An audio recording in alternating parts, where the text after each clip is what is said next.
सभी को जय मसीह की। प्रभु का धन्यवाद हो कि एक बार फिर परमेश्वर के वचन पर मनन करने का अवसर हमें मिला है। हम प्रभु को धन्यवाद देते हैं।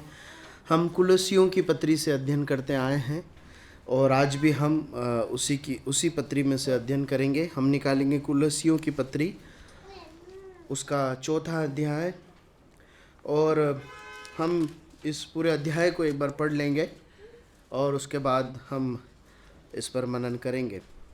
कुलस्सियंस चैप्टर 4 वर्स 1 to 18 जल्दी से पढ़ने में मदद करें। मालिकों अपने गुलामों के साथ हे स्वामियों, अपने अपने दासों के साथ न्याय और ठीक ठीक व्यवहार करो, यह समझकर कि स्वर्ग में तुम्हारा भी एक स्वामी है। प्रार्थना में लगे रहो और धन्यवाद के साथ उसमें जागृत रहो, और इसके साथ ही साथ हमारे लिए भी प्रार्थना करते रहो कि परमेश्वर हमारे लिए वचन सुनाने का ऐसा द्वार खोल दे कि हम मसीह के उस भेद का वर्णन कर सकें जिसके कारण मैं कैद में हूँ, और उसे ऐसा प्रकट करूँ जैसा मुझे करना उचित है। अवसर को बहुमूल्य समझकर बाहर वालों के साथ बुद्धिमानी से व्यवहार करो। तुम्हारा वचन सदा अनुग्रह सहित और सलोना हो कि तुम्हें हर मनुष्य को उचित रीति से उत्तर देना आ जाए। प्रिय भाई और विश्वास योग्य सेवक तुखिकुस, जो प्रभु में मेरा सहकर्मी है, मेरी सब बातें तुम्हें बता देगा। उसे मैंने इसलिए तुम्हारे पास भेजा है कि तुम्हें हमारी दशा मालूम हो जाए और वह तुम्हारे हृदयों को शांति दे। उसके साथ मैंने उनेसिमुस को भी भेजा है, जो विश्वास योग्य और प्रिय भाई और तुम ही में से है, और ये तुम्हें यहाँ की सारी बातें बता देंगे। अरिस्तर्खुस जो मेरे साथ कैदी है, और मरकुस जो बरनबास का भाई लगता है, जिसके विषय में तुमने आज्ञा पाई थी कि यदि वह तुम्हारे पास आए तो उससे अच्छी तरह व्यवहार करना। और यीशु जो यूस्तुस कहलाता है, तुम्हें नमस्कार कहते हैं। खतना किए हुए लोगों में से केवल ये ही परमेश्वर के राज्य के लिए मेरे सहकर्मी और मेरी शांति का कारण रहे। इपफ्रास जो तुम में से है और मसीह यीशु का दास है, तुम्हें नमस्कार कहता है और सदा तुम्हारे लिए प्रार्थनाओं में प्रयत्न करता है, ताकि तुम सिद्ध होकर पूर्ण विश्वास के साथ परमेश्वर की इच्छा पर स्थिर रहो। मैं उसका गवाह हूँ कि वह तुम्हारे लिए और लौदीकिया और हियरापोलिस वालों के लिए बड़ा परिश्रम करता रहता है। प्रिय वैद्य लूका और देमास का तुम्हें नमस्कार। लौदीकिया के भाइयों को और नम्फास और उनके घर की कलीसिया को नमस्कार कहना। जब ये पत्र तुम्हारे यहाँ पढ़ लिया जाए तो ऐसा करना कि लौदीकिया की कलीसिया में भी पढ़ा जाए, और वह पत्र जो लौदीकिया से आए उसे तुम भी पढ़ना। और अर्खिप्पुस से कहना कि जो सेवा प्रभु ने तुझे सौंपी गई है उसे सावधानी के साथ पूरी करना। मुझ पौलुस का अपने हाथ से लिखा हुआ नमस्कार। मेरी जंजीरों को स्मरण रखना। तुम पर अनुग्रह होता रहे। आमीन। परमेश्वर अपने वचन के पढ़े और सुने जाने पर बहुतायत से आशीष दे। हमने पिछले सप्ताह उसकी इसी अध्याय की 1 आयत से 6 आयत तक मनन किया था, और बहुत महत्वपूर्ण व्यवहारिक बातों को हमने सीखा था। और आज हम 7 आयत से आगे की ओर मनन को आरंभ करेंगे। अब पौलुस इस पत्री के समापन की ओर है। वो इस पत्री को समाप्त करने जा रहा है, और अंतिम जो है व्यक्तिगत कुछ टिप्पणियाँ और कुछ बातें कहकर अब वो ये पत्र को समाप्त करने जा रहा है। आपने ध्यान दिया होगा कि यहाँ पर बहुत सारे भाइयों का नाम वो लेकर जिक्र करता है ना। कितने भाई लोग हैं? करीब 9 भाई लोग हैं, है ना। तुखिकुस है, उनेसिमुस है, अरिस्तर्खुस है, मरकुस है ना। यीशु है जो यूस्तुस कहलाता है, इपफ्रास है, लूका है, नुम्फास है और अर्खिप्पुस है। ऐसे 9 जो है प्रभु के अन्य विश्वासी दासों का या भाइयों का नाम वो बताता है। और जब वो उनके नाम का जिक्र करता है तो उसके साथ कुछ बातें भी उनके विषय में लिखता है ना। और इस प्रकार उस कलीसिया से उनका परिचय कराता है या उनके बारे में भी वो जानकारी देता है। कहीं पर वो उस व्यक्ति के चरित्र की बातें कहता है, कहीं पर उनके कार्य के विषय का भी वर्णन करता है। देखिए, इससे पहले कि हम ये 7 आयत से एक एक आयतों को पढ़ते हुए मनन करें, 7 आयत से 18 आयत तक जब हम पढ़ते हैं तो हमें एक मुख्य कुछ सच्चाई जो मिलती है वो ये है कि परमेश्वर के राज्य में जब कलीसिया होकर हम अपना जीवन जी रहे हैं तो इस दौरान हमें एक सेवा मिली है जिसे मिलजुल कर हमें पूरा करना है। कलीसियाई जीवन में विश्वासियों को जो सेवा मिली है, एक कलीसिया को जो सेवा मिली है परमेश्वर के राज्य में, वो मिलजुल कर पूरी होती है ना। यहाँ पर जब हम पढ़ते हैं तो बहुत सारे भाई लोग हैं जो अलग अलग सेवा में जुड़े हुए हैं। पौलुस है जो पत्र लिख रहा है, तुखिकुस है जो पत्र पहुंचा रहा है, इपफ्रास है जिसने इस कलीसिया को बढ़ाने में बहुत परिश्रम किया है, और कई लोग हैं, वेद लूका है। ये सब क्या है? अलग अलग लोग हैं लेकिन सेवा में साथ है। और एक और महत्वपूर्ण सच्चाई हम सीखते हैं कि परमेश्वर अपनी इच्छा अनुसार अलग अलग जगह पर अलग अलग प्रकार की सेवकाई के लिए लोगों को रखता है ना। यहाँ पर हम देखते हैं कि परमेश्वर ने पौलुस को जेल में रखा और वहाँ से पत्र लिखा, लेकिन वो पत्र को पहुँचाने का काम कौन कर रहा है? तुखिकुस कर रहा है। पत्र लिखना जितना महत्वपूर्ण है, वो सही हाथों में पहुँचकर पढ़ा जाना भी उतना महत्वपूर्ण है ना। एक संदेश कब पूरा होता है? जब वो जिसने संदेश भेजा है वो जिसको भेजा गया उस तक पहुंच जाए और वो उसको पढ़कर समझ ले, मतलब ये पूरा एक तरीके से संवाद पूरा हुआ। फिर हम देखते हैं यहाँ पर एक भाई के घर की कलीसिया का वर्णन किया गया है। उस भाई का नाम मालूम है क्या? यहाँ पर लिखा है नुम्फास जो भाई थे, उनकी घर की कलीसिया, मतलब शायद वो घरों में इकट्ठा हुआ करते थे, शायद उनके घर में इकट्ठा होते हों, तो उनके बारे में लिखा गया है। फिर जो है यहाँ पर एक और भाई का जिक्र है कि अर्खिपुस से कहना कि जो सेवा प्रभु में तुझे मिली है उसे सावधानी से पूरा कर। मतलब वो कहीं अलग क्षेत्र में प्रभु में ने जो सेवा दी है वो कर रहे हैं। कहने का मतलब क्या है? हर एक विश्वासी अलग अलग जगह पर रहकर अलग अलग प्रकार से सेवा करता है।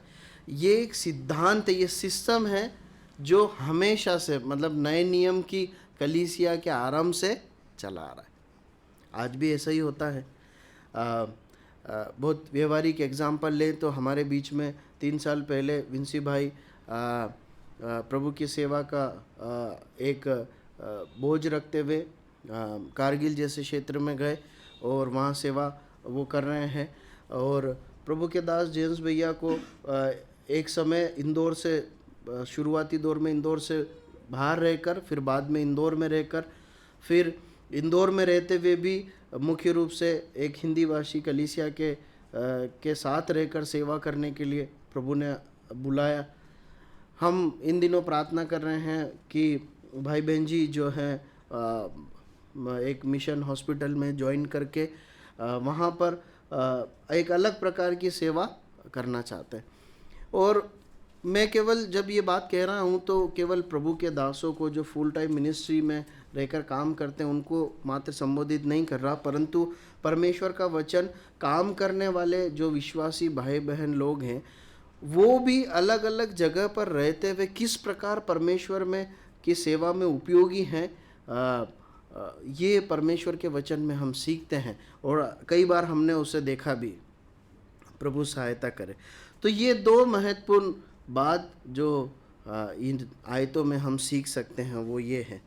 पहला, हमने देखा कि कलीसिया में जो सेवा है वो मिलजुल कर की जाने वाली सेवा है, किसी एक व्यक्ति से वो संभव नहीं है।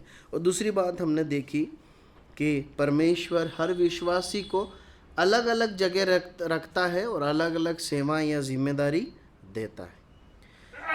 उसके बाद एक तीसरी बात और समझ में आती है कि देखिए, अभी देखा जाए तो ये पत्र में सब कुछ लिखा गया पौलुस के द्वारा है ना, लेकिन पौलुस फिर भी अनेक भाई बहनों के, माफ़ कीजिए मैं बार बार बहन शब्द बोल रहा हूँ, कई भाइयों के नाम लेता है और उनके बारे में अच्छी अच्छी बातें जो सही है वो बताता है। देखिए, एक महत्वपूर्ण पार्ट और हम सीखते हैं कि जब हम प्रभु की सेवा में हैं तो हमें अपने जो सहविश्वासी जो भाई बहन लोग हैं उनके सेवा में योगदान को प्रोत्साहित करने से पीछे नहीं हटना चाहिए, है ना, उनको एक्नॉलेज करने से पीछे नहीं हटना चाहिए। पौलुस ने इस सेवा में सारा क्रेडिट अपने आप के लिए नहीं लिया, है ना।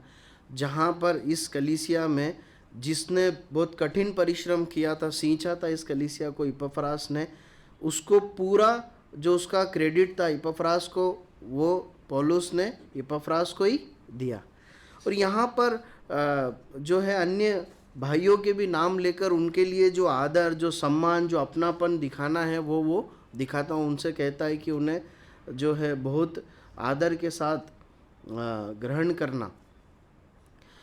तो जब हम सेवा में साथ में, हो सकता है कि हम आप जो है बड़ी एक लीड रोल में हो, लेकिन आपके साथ कई और भाई बहन जुड़े होंगे जो उस सेवा में सपोर्ट करते होंगे किसी न किसी प्रकार से। उनको अप्रिशिएट करना या उनकी सेवा को हमेशा एक्नॉलेज करना, ध्यान में रखकर उन्हें प्रोत्साहित करना और दूसरों को बताने का एक अच्छा उदाहरण हम यहाँ पर पौलुस के जीवन से देखते हैं। ठीक है, प्रभु सहायता करे।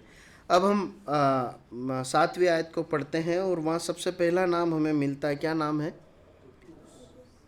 प्रिय भाई तुखिकुस।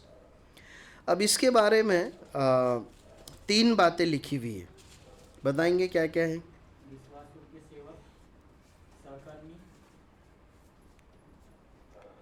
एक और है प्रिय भाई। हाँ, पौलुस कहता है कि तुखिकुस जो है वो प्रिय भाई है। उसके बाद वो कहता है विश्वास योग्य है और प्रभु में मेरा सहकर्मी। आपको मालूम है इस पत्री को किसने पहुंचाया है? तुखिकुस नहीं पहुंचाया, है ना। तुखिकुस इस पत्री को लेकर आ रहा है। उसके जीवन में 3 बातें हैं, 3 अच्छी बातों को पौलुस यहाँ जिक्र करता है और 2 जिम्मेदारी भी उसे दी गई थी इस पत्री को ले जाते समय। वो उसका जिक्र हम 8वीं आयत में देखते हैं। देखिए, पौलुस कहता है वो मेरा प्रिय भाई। देखिए, मसीह में, कलीसिया में जब हम एक दूसरे के साथ रह रहे हैं तो अनिवार्य रूप से एक दूसरे के प्रति प्रेम होना, अपनापन होना एक अनिवार्य एक बात है जो हम में पाई जाना चाहिए, है ना। अगर हम परमेश्वर के वचन में पढ़ें तो हम इस एक चित्र को देखते हैं कि भाई लोगों में, विश्वासी लोगों में आपसी बहुत प्रगाढ़ प्रेम हम वचन में पढ़ पाते नए नियम के कलीसिया में। दूसरी बात हम उसके विषय में पढ़ते विश्वास योग्यता। देखिए, कलीसिया में कौन लोग होते हैं? जो विश्वासी हैं। लेकिन इसके लिए लिखा गया न केवल ये विश्वासी है परंतु विश्वास योग्य एक विश्वासी है। मतलब क्या है विश्वास योग्य? मतलब भरोसेमंद, जिसे जिम्मेदारी दी जा सके, है ना। देखिए, मुझे हमेशा एक बात याद आती है। एक प्रभु के दास ने इस प्रकार कहा कि जो प्रभु यीशु मसीह पर विश्वास करता है वो विश्वासी है, लेकिन जिस पर प्रभु यीशु विश्वास कर सके और उसे जिम्मेदारी दे सके वो विश्वास योग्य विश्वासी। कलीसिया में एक व्यक्ति एक साधारण विश्वासी के रूप में सम्मिलित होता है ना प्रभु के राज्य में। लेकिन समय बीतते बीतते बीतते परमेश्वर का वचन, परमेश्वर उससे अपेक्षा करता है कि वो केवल विश्वासी ना बना रहे परंतु विश्वास योग्य विश्वासी बन जाए। वो पौलुस कलीसिया को एक स्थान पर इस प्रकार लिखता है कि समय के हिसाब से तो तुम्हें गुरु हो जाना चाहिए था। मतलब क्या है, कलीसिया में एक व्यक्ति, एक विश्वासी होकर जब है, चाहे वो भाई और बहन हो, उससे ये अपेक्षित है कि वो अपने आत्मिक जीवन में उन्नति करते जाए और न केवल विश्वासी के रूप में केवल पाने वाला बने, सीखने वाला बने, पर समय रहते रहते बढ़ते बढ़ते वो लोगों को सिखाने वाला। देखिए, जब सिखाने वाले की बात हो रही तो इसका मतलब ये नहीं है कि आगे आके केवल वचन बांटने वाला, परंतु अपने जीवन से, अपने चाल चलन से, अपने निर्णयों से लोगों को मसीह की ओर प्रोत्साहित करने वाला बन सके, परिपक्व बन सके। हम तुखिकुस के बारे में पढ़ते हैं कि वो विश्वास योग्य एक विश्वासी था। और उसके बाद लिखा है कि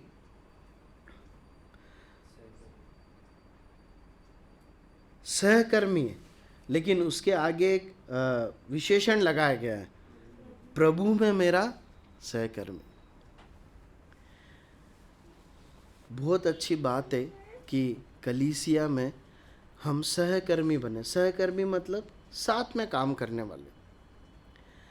कलीसिया में प्रभु के दास और अन्य भाई लोग जब कलीसिया की जिम्मेदारी को उठा रहे हैं तो उनके साथ में मिलकर काम करना, इसको सहकर्मी बोला गया है। अब देखिए, प्रभु में सहकर्मी होना महत्वपूर्ण है, न केवल सहकर्मी होना, प्रभु में सहकर्मी होना।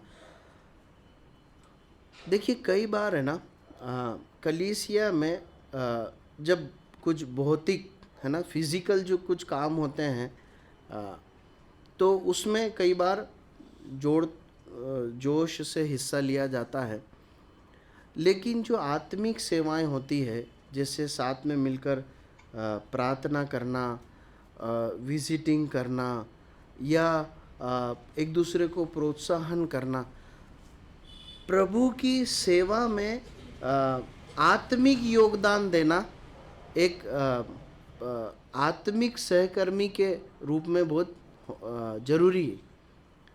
न केवल मुझे कलीसिया के भौतिक कामों तक अपने आप को सीमित रखना है, खाना बांटने तक, कुर्सी जमाने तक, केवल इन्हीं कामों तक सीमित नहीं रखना है, परंतु मैं इससे बढ़कर भी कुछ आत्मिक कामों में अपनी योगदान दे सकूं, इस पर सोचना है और इसमें उपयोगी होना।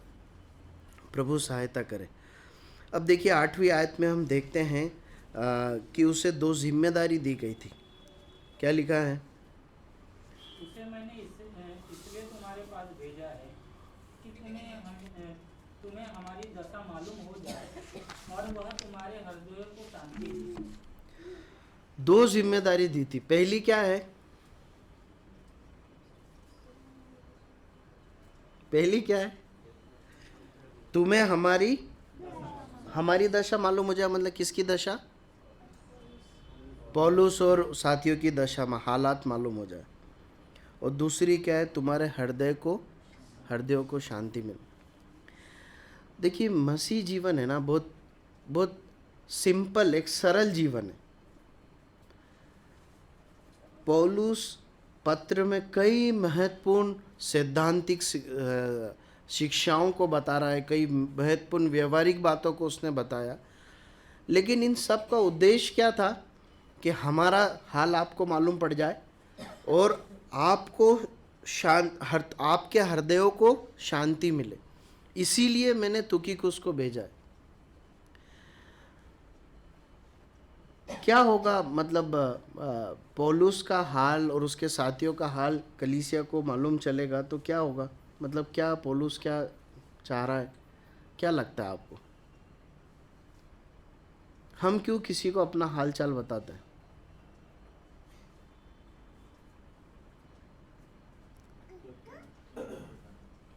क्या करें?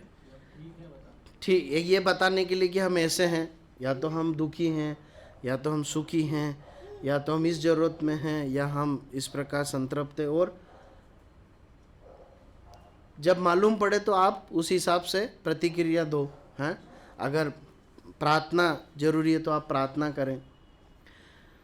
देखिए मसीह जीवन में ये बात हमारे ऊपर भी लागू होती है कि हम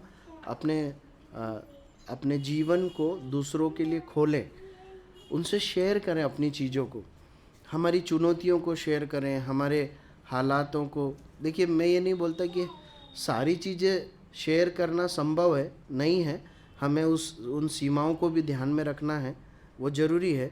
लेकिन कलीसिया में भाइयों का भाइयों के साथ, बहनों का बहनों के साथ एक खुलापन बहुत ज़रूरी है। मुझे मेरे भाई के बारे में मालूम होना चाहिए, मेरा भाई इस प्रकार की अवस्था में अपना जीवन जीता है, चाहे वो जो भी अवस्था हो, सरल हो सकती है, कठिन हो सकती है, चुनौतीपूर्ण हो सकती है, आरामदायक हो सकती, कुछ भी हो सकती है, लेकिन मालूम होना चाहिए। और इसकी प्राथमिक जिम्मेदारी मेरी है कि मैं अपने से जुड़ी चीज़ों को, लोगों को, अपने भाई बहनों को शेयर करूं।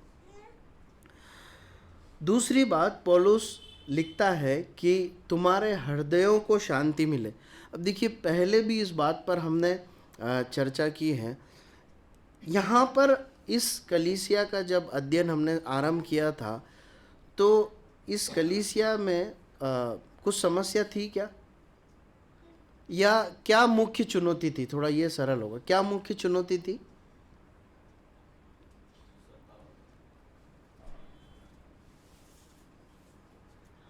ये कलीसिया कैसी कलीसिया के रूप में अभी तक हमने देखा है? अच्छी है, उदाहरणीय है कि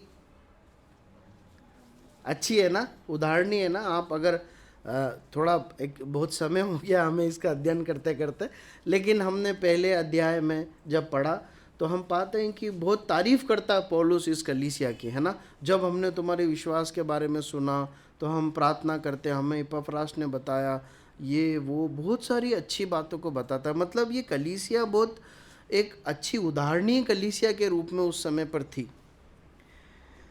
पौलुस कहता है तुम्हारे हृदयों को शांति मिले। इसका मतलब देखिए पहले भी इस बात पर हमने चर्चा की थी कि जब प्रभु यीशु मसीह ने भी कहा मैं तुम्हें अपनी शांति दिए जाता हूँ, इसका मतलब केवल बस आराम नहीं है। शांति मतलब आराम नहीं है या मनोरंजन नहीं है, परंतु हृदय का शांत होना मतलब इस बात का पर्यायवाची है या इस बात के समान है कि हमारा हृदय बहुत दृढ़ है, सामर्थी है ना। तो पौलुस जब ऐसा कहना चाह रहा है कि तुम्हारे हृदय को शांति मिले, मतलब तुम्हारे हृदयों को सामर्थ्य मिले, तुम्हारा हृदय दृढ़ हो जाए, ये उसका सही अर्थ है। क्यों? क्योंकि ये कलीसिया झूठे शिक्षकों का दौर का सामना कर रही थी। ये बहुत एक बड़ा मुद्दा था उस समय पर जब ये कलीसिया लिखी जा रही। ये कलीसिया जो है अपने लोगों के साथ सताव सहते हुए, जो है अधिकांश लोग अविश्वासी थे, माफ़ कीजिए अन्य जाति थे, उसमें से आए थे विश्वास में, सताव सहते हुए, चुनौतियाँ सहते हुए आगे बढ़ रहे थे। उसके साथ साथ जो मुख्य समस्या उभर के आ रही थी वो ये है कि झूठी शिक्षक या झूठी शिक्षाएं अपना पैर कलीसिया में फैलाने की कोशिश कर रही थी। उस समय पर पौलुस ने तुखिकुस को भेजा कि अपनी भी जानकारी दे और तुम्हारे हृदयों को दृढ़ करे। इसीलिए इस पत्री में हम सैद्धांतिक कई महत्वपूर्ण बातों को पढ़ते हैं। हम प्रभु यीशु मसीह के जीवन के, प्रभु यीशु मसीह के बारे में, परमेश्वर के ईश्वरत्व के बारे में, कलीसिया के बारे में, कलीसिया की सहभागिता के बारे में कई सैद्धांतिक बातों को देखते हैं ताकि इनके हृदय दृढ़ हो जाए, ये दृढ़ रहे, झूठी शिक्षाओं से डगमगाए नहीं। ठीक है, प्रभु सहायता करें। हम आगे बढ़ते हैं, 9वीं आयत पर आते हैं, पढ़ लीजिए। और उसके साथ उनेसिमुस को भी भेजा है जो विश्वासी और प्रिय भाई और तुम ही में से है, ये तुम्हें यहाँ की सारी बातें बता देंगे। अब ये बहुत परिचित भाई आए हैं हमारे, क्या नाम है? उनेसिमुस।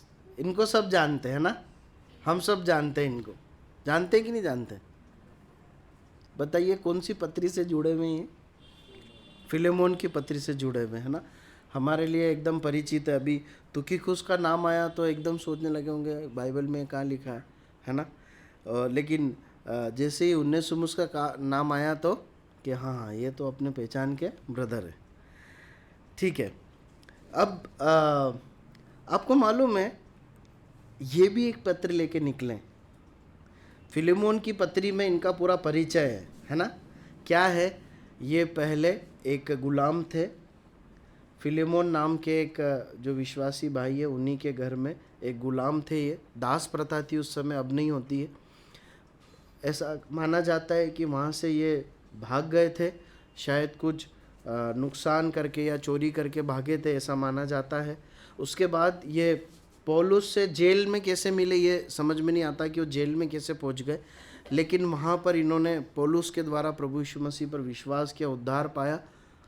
और ये जो है ये तुखिकुस के साथ ये भी निकले हैं। कहाँ पर निकले हैं? उन्नेसुमुस भाई कहाँ निकले हैं? फिलेमोन के पास निकले। फिलेमोन कहाँ रहते हैं? कुलेस्से शहर में रहते हैं। ठीक है। तो तुखिकुस और उन्नेसुमुस दोनों निकले हैं पौलुस के पास से। दोनों कुलेस्से जाने के लिए निकले हैं और दोनों के पास एक एक पत्र है। ठीक है। तुखिकुस है वो कलीसिया को पत्र देगा और उन्नेसुमुस किसको देगा? फिलेमोन को देगा। और वो पत्र भी कलीसिया में पढ़ा जाना। दोनों पत्र कलीसिया में पढ़े जाने। अब देखिए तुखिकुस के बारे में भी कुछ लिखा हुआ है। क्या लिखा है?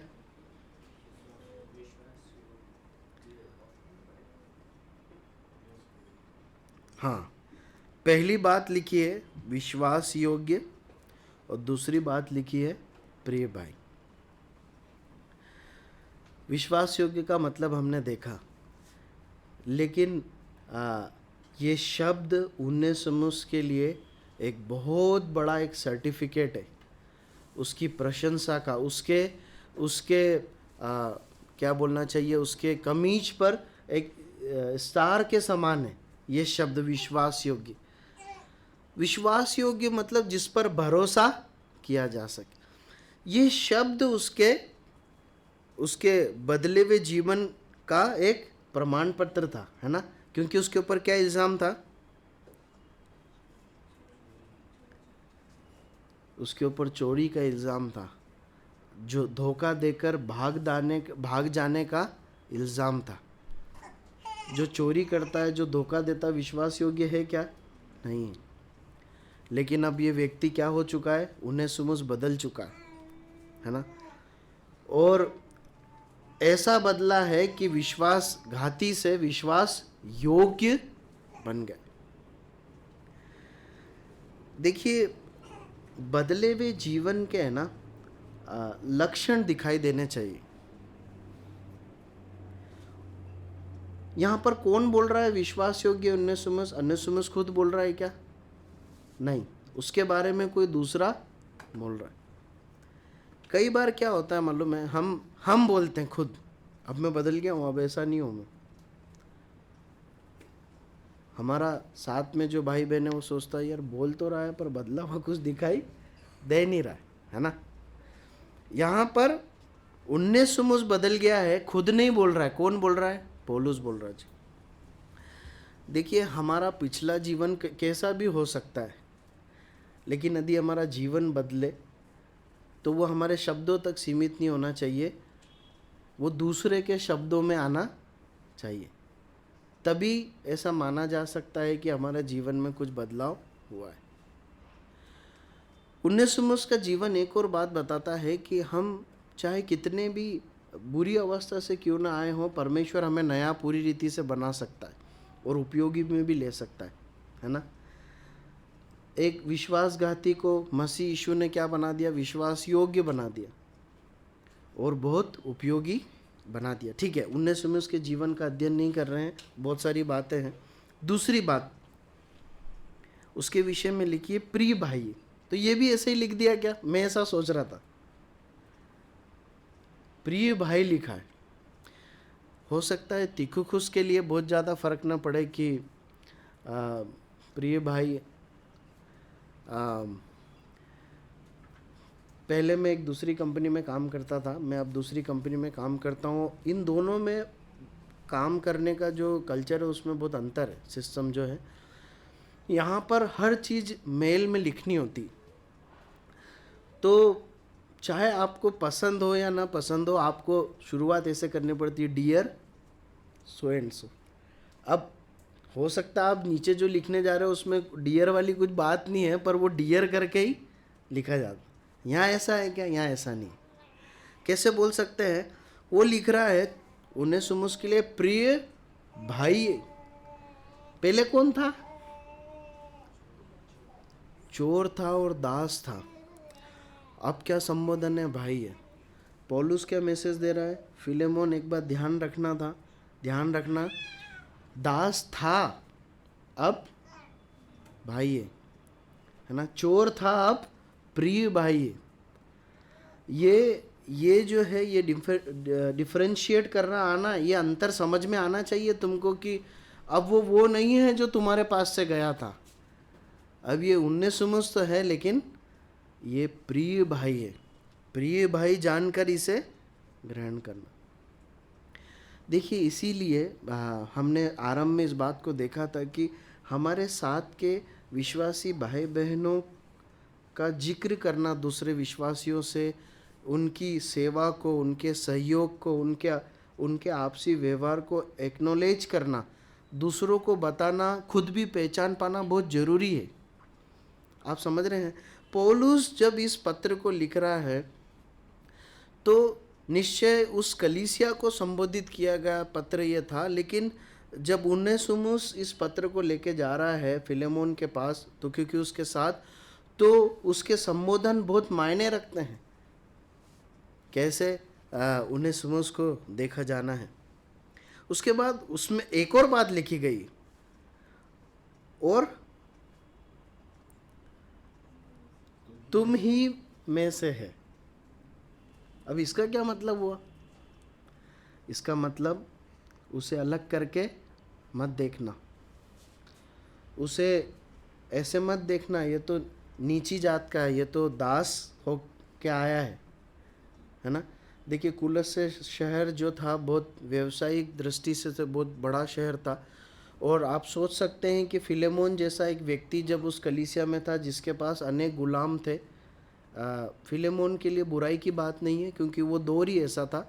तो आप सोचिए कितने अमीर लोग भी उस कलीसिया में होंगे, लेकिन पौलुस कहता है वो तुम ही में से है, तुम में से एक है वो। इस बात का ध्यान रखना।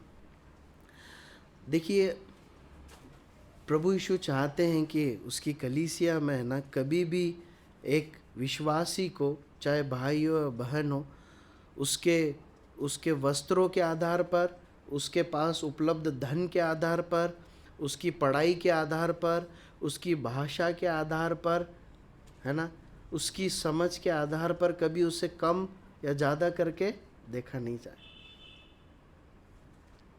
प्रभु यीशु मसीह के पास एक बार उसके शिष्य आए, बोले प्रभु हमें स्वर्ग के राज्य में बड़ा कौन है?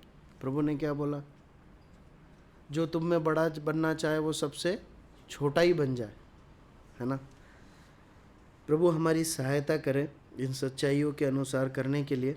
आगे बढ़ते हैं।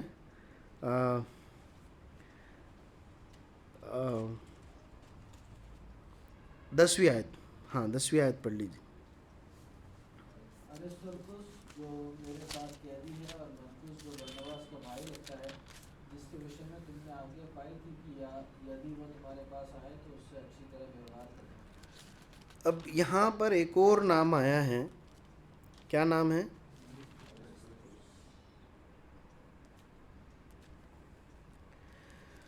अब देखिए, इसके बारे में है ना, ये भाई के बारे में बहुत ज़्यादा कुछ लिखा नहीं है। आप इसके बारे में ढूंढेंगे तो बाइबल में बहुत कुछ ज़्यादा पाएंगे नहीं, लेकिन आप एक आयत पढ़िए प्रेरितों के काम की पुस्तक, उसका 19वां अध्याय और उसकी 29वीं आयत, चैप्टर 19, एक्स चैप्टर 19 वर्स 29। और सारे नगर में बड़ा तो हल्ला मच गया और लोग ने निकुदेमावासी गयुस और अर्थिकुस को, जो पौलुस के संगी यात्री थे, पकड़ लिया और एक साथ रंगशाला में दौड़ गए। यहाँ पर पहली बार इस भाई का जिक्र आया है और ये पौलुस के साथ क्या हो गया है, पकड़ा गया है। अब 20 का 4 पढ़िए, 20 अध्याय का 4। दुनिया के पुरुष का पुत्र सोबुत और कुशलियों में से अरिस्तर्खुस और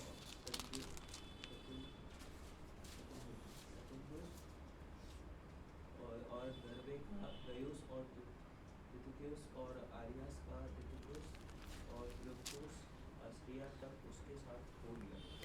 अब देखिए, इसके अलावा भी इस भाई का नाम कहीं है, पर मैंने इस बात का बहुत अध्ययन नहीं किया है कि ये आगे भी जहाँ जिक्र है, प्रेरितों के काम के 27 अध्याय में भी जिक्र है, तो वो यही है क्या, इसलिए मैं वो रेफर नहीं कर रहा हूँ। इतना बता के आगे बढ़ सकते हैं कि ये भाई वहाँ पर पकड़ा गया था और अभी पौलुस रोम में प्रथम जो पहली बार जब वो रोम की कैद में गया तब है। ज़्यादा कुछ नहीं लिखा, पर इतना समझ में आता है कि उस समय से अब अभी समय तक ये प्रभु में बना हुआ है ना। इसके कामों का जिक्र नहीं है, पर बिना जिक्र करे एक बात समझ में आती है कि उस समय भी विश्वासी था और इतना समय हो गया जेल में रहते रहते, या हो सकता है छूटा भी हो, सब हुआ, अभी भी क्या है, विश्वासी। देखिए, मैं आपको एक बात परमेश्वर के वचन के आधार पर ये अरिस्तर्खुस के जीवन से बताना चाहता हूँ कि हो सकता है परमेश्वर ने हमें आपको कोई ऐसी बड़ी जो सामने दिखाई देती है ऐसी कोई सेवा नहीं दी हो, परंतु एक सच्चे विश्वासी होकर मसीह चाल चलन के साथ अपने जीवन को आरंभ करना और जीते जीते मर जाना भी कोई कम बड़ी सेवा नहीं है। एक विश्वासी के रूप में निरंतर प्रभु यीशु मसीह के पीछे चलना ही एक सच्चा मसीह जीवन है। आप समझ रहे हैं हम क्या कहकर होकर बुलाए गए हैं, भेड़ होकर बुलाए गए। अंततः जो सामने आकर बड़ी सेवा कर रहे हैं उनकी भी प्राथमिक बुलाहट क्या है, चलना, मसीह के पीछे पीछे चलना।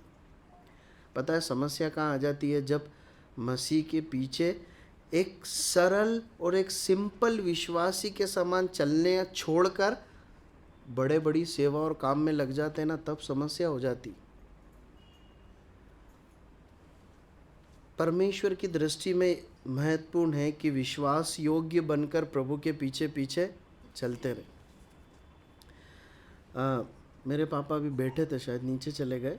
मुझे याद है वो बचपन से हमें एक बात बोलते थे कि एक बार तो उन्होंने समझाते हुए ऐसा भी बोला कि बेटा अगर तुमको मसीहत छोड़नी है तो अभी ही छोड़ दो, बचपने में ही, बड़े होके प्रभु का नाम खराब मत करना। और वो ऐसा भी बोलते थे कि बेटा बहुत बड़े बड़े काम करना जरूरी नहीं है विश्वासी बन के, एक सच्चे विश्वासी बनकर जीना, बराबर सभाओं में जाना, और वो अपनी भाषा में हमें समझाने के लिए बोलते थे रोज़ सभाओं में जाना, हर सभा में जाना, और गीत की किताब जमाना, और साफ़ सफाई करना, और इतना करो और हर बुराई से दूर रहो। ये बहुत बड़ी एक बात है और लोग इसी में से चूक जाते हैं। इसलिए मुझे डर है इस बात का, बेटा तुम लोग इस बात का ध्यान रखना। और ये वो कब बताते मालूम है, हम एक्चुअली हमारे पास एक साइकिल थी, उस समय की साइकिल पे आगे एक डंडा होता था, अभी तो दिखाई कम देती है। तो दोनों भाई हम आगे बैठते थे, हमारी मम्मी पीछे बैठती थी, और हमारे पापा साइकिल चलाते चलाते ये सब हमसे बातें किया करते थे, कभी चर्च जाते समय, कभी चर्च आते समय। और आज मैं इस बात को समझ पाता हूँ कि वाकई में मसीह जीवन में बड़ी बात यही है कि हम एक भेड़ के समान ईमानदारी से प्रभु के पीछे चल सके। ठीक है, प्रभु सहायता करें। हमारा समय समाप्त हो गया, हम यहीं पर ही समाप्त करते हैं। प्रभु चाहे तो आने वाले समय में हम आगे की ओर जो प्रभु के दास लोग सिखाएंगे वो आगे की बातों पर मनन करेंगे। परमेश्वर अपने वचन के पढ़े और सुने जाने पर आशीष दे और इसके अनुसार करने के लिए प्रभु मुझे अनुग्रह दे और आप सभी को अनुग्रह दे और सहायता करें।